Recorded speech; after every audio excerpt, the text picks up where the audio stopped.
Business reports. You'll write a lot of them throughout your career in business, so it's probably worth you knowing what they're for, who they're for, and how to structure one. Okay, so what are business reports for? To give your boss some information about a particular topic that you've been asked to research. It's a public relation instrument. For people that want to invest maybe in companies. A collective analysis of where the business is at and where it's going or what it could be. Fundamentally, business reports are about communicating information, but perhaps more specifically, they provide information that can be acted upon. So you could say that business reports are a key part in the decision-making process of a business. So, who are they for? For the top managers, it could be for the supervisors. So first the top manager, of course. I learned in school for all the stakeholders. For management, so that they can make decisions on certain things. If reports are part of the decision-making process, then it's the decision makers of a business who are the audience of a business report. A business report aims to answer a question, solve a problem, or address an issue within the business. So the report will look at all the information, analyse and evaluate it, and then make recommendations for action. For this reason, the structure of a business report is really important.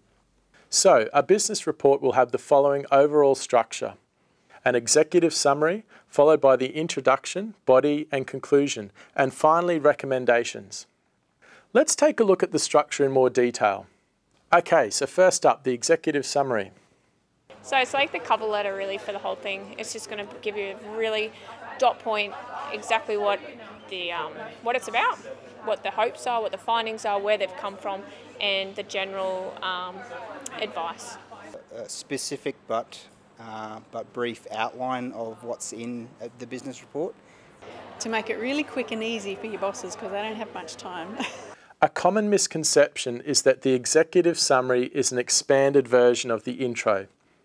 Actually, the executive summary is, wait for it, a summary for the executive, or a manager, or more specifically, for a decision maker in the business. So it could be a peer. It's for the busy manager who may be rushing to catch a plane and needs to do a quick first pass over the report. So if you imagine the entire report, the executive summary is the entire report in condensed form. Another aspect of business reports that confuses people is the recommendations.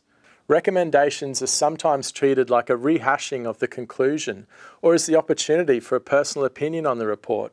Far from being some final afterthought or last-minute concluding words, the recommendations are the very practical, actionable items for the entire report, really the most important part.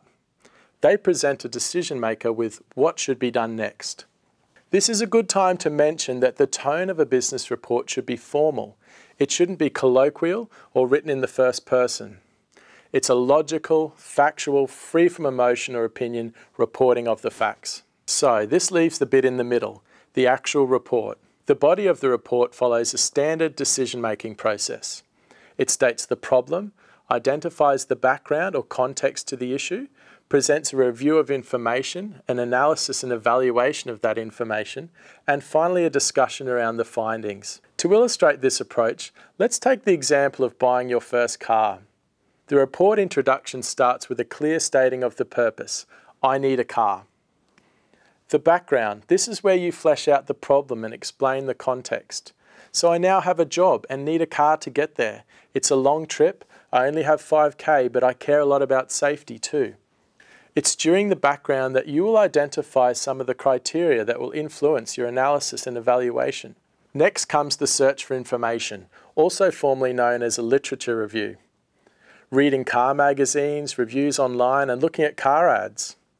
You might source some information yourself too, like test driving a few cars. Next comes the most important step, the analysis and evaluation of the information that has been gathered.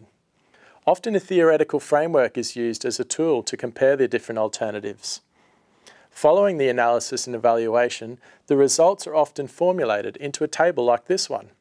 It's comparing the different alternatives based on key criteria. Finally, a discussion is had on the findings, unpacking why one option would be better than another, with justification for any suggestions. Car A and Car B offer the best safety and reliability, but aren't within the price range. However, Car C is not too bad on both and within the price range. The The report is then concluded and the recommendations are presented, the final clear and actionable items for the report.